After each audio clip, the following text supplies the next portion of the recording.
As we look at these numbers, one of the most salient is the age of Paulo Malignaggi. Is he a 32-year-old? Introducing to you first, the challenger on my left, fighting out of the red corner. Entering the ring wearing gold trunks with black and white trim, and joining us from his home of Cincinnati, Ohio. He weighed in at 146 3/4 pounds. He is undefeated in his campaign to the ring with a record of 26 wins, no losses, one no contest, with 22 wins coming by way of knockout. Tonight moving up in weight and challenging for a third world title. Ladies and gentlemen, please welcome the former WBO Junior Lightweight World Champion and the current WBC Lightweight Champion of the world, introducing the undefeated Adrien the Problem Broner. And across the ring, the defending world champion on my right, fighting out of the blue corner, wearing white trunks, hailing from and proudly representing his home of Brooklyn, New York. His weight 146 1/2 pounds. His record 32 wins, 4 losses, with 7 wins coming by way of knockout. Tonight making the second defense of his present title, here is the 2-time world champion and the current defending WBA welterweight champion of the world, introducing the Magic Man, Paulo Malignaggi.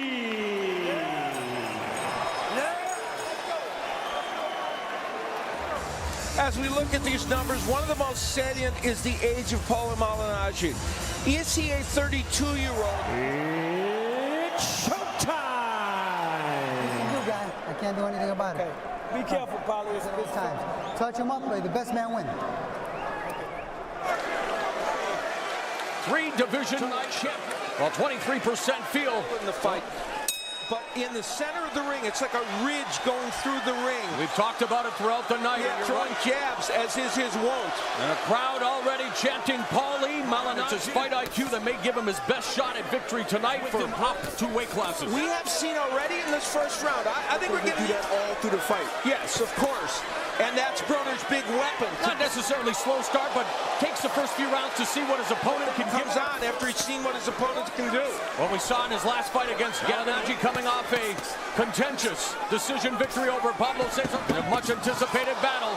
Less than 10 seconds remaining. Broner utilizing that Philly shell made famous by the likes of James Toney and Kenny Norton as we go. Using his trademark jab, throwing 4 times.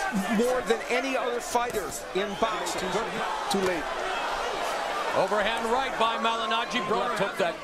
Catches nothing but air. Quick out of the exit. Just past the minute mark of the second round. Malignaggi attacks. There's a nice straight right hand that tags Malignaggi. And then Focusing more on conditioning than strength for this fight as they continue to attacking the body while Broner able to and they're talking to each other constantly. He is much busier than Broner and has moved again. Broner misses with the counter left uppercut, but sticks the straight right hand as they clinch. Puncher.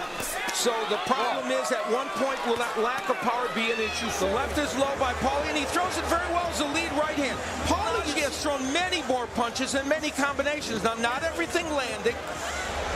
Well, that's clear. I would say. There's a nice left hook by Broner, backing up Malignaggi and actually bull rushing him into the ropes. Broner's made a real concerted effort. He's been that way, and Broner doesn't respect his power. Right, that's Malignaggi has the high guard. Missing with the right uppercut. We've reached the midway point of the third round. Punches, but only lands at 7. Broner's thrown 11, but lands at 6. He's staying straight up after he throws a combination. You credit for those body punches. He's not a monstrous big puncher, but they are landing to the body. And he just continues to reiterate, you can't hit me. Double left hook by the challenger. Left hook to the body and a left hook upstairs by Broner. Malignaggi lands a straight right at the end. Looking to win his third.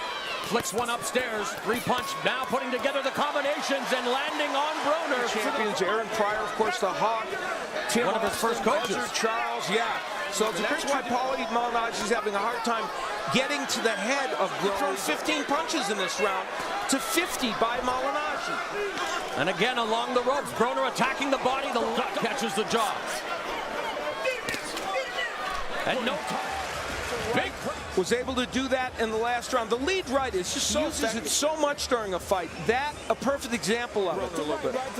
Eric Brown, the trainer in that corner's offensive attack, and I think it doesn't look that ugly so far. Yeah, but first of all, it's not ugly. 5 is always better than 2 shots. And Broner with that counter right connects. You have it even. Steve, why is Malignaggi ahead on your scorecard? Al, he's pecking and poking, but he's up. Peekaboo. There's the left hand. Getting busier. Right uppercut just misses. Jab, and Broner now getting.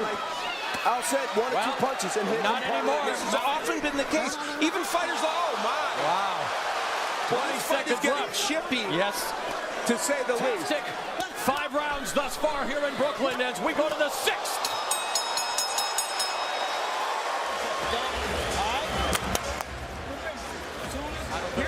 Here's later in the round. This was a key moment when Broner, I think, landed some punches of significance toward the end of the round. 7 of his opponents.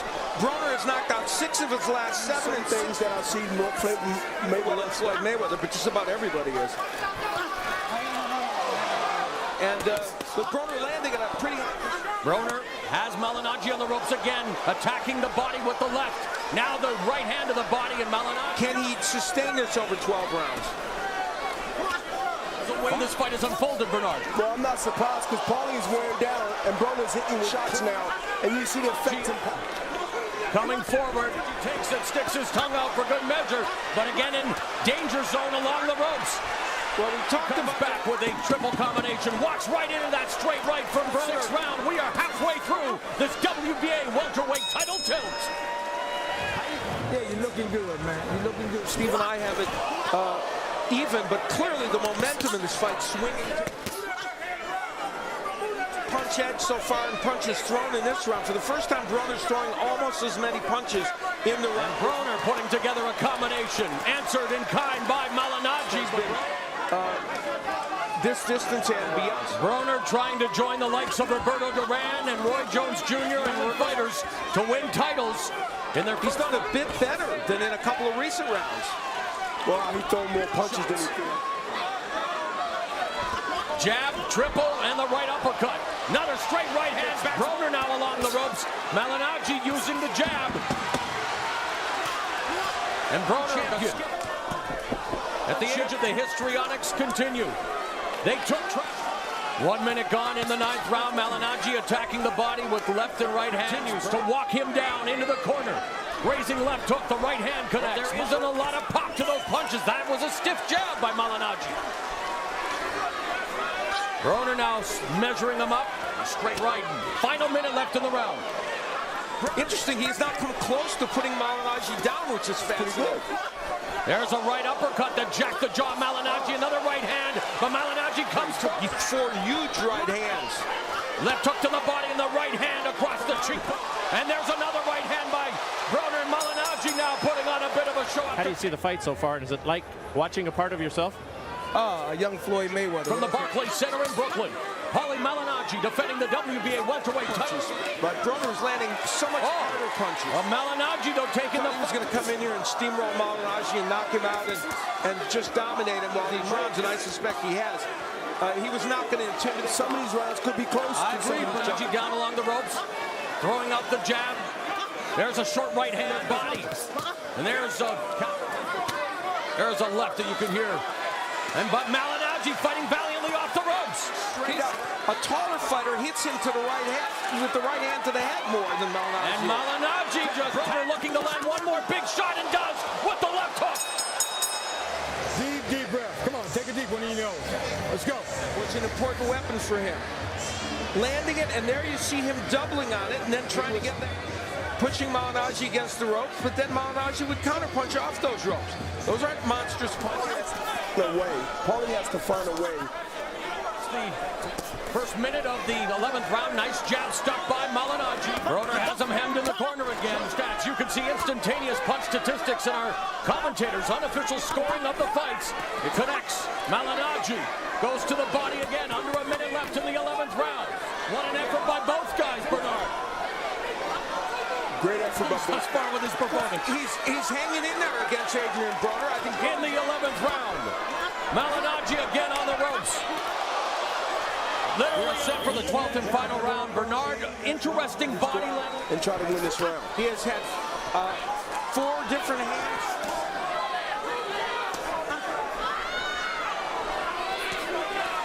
Counter left hook by Malignaggi. Jab, but finds himself in the corner. Broner lands the right hand, and then the double left. There's a right cross by the challenger of the 12th and final round. Paulie Malignaggi's done Into this fight, it has become a fight in which Paulie winning 4 rounds in this fight. and the And I'm not saying that Broner's not winning this fight, but what's happened champion. is The power of the challenger. Imposing the hook to the face. Malignaggi with the jab. Another jab by the champion. Even this round is close out in the last 12 rounds, so it's been some close rounds. The seconds will let the crowd here at the Barclays Center in Brooklyn take you to the end.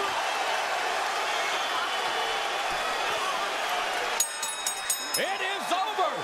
Malignaggi and Adrien Broner, the fans in Brooklyn. Walking over, let's listen to this. I'm now standing on the top of this, and literally it is. And the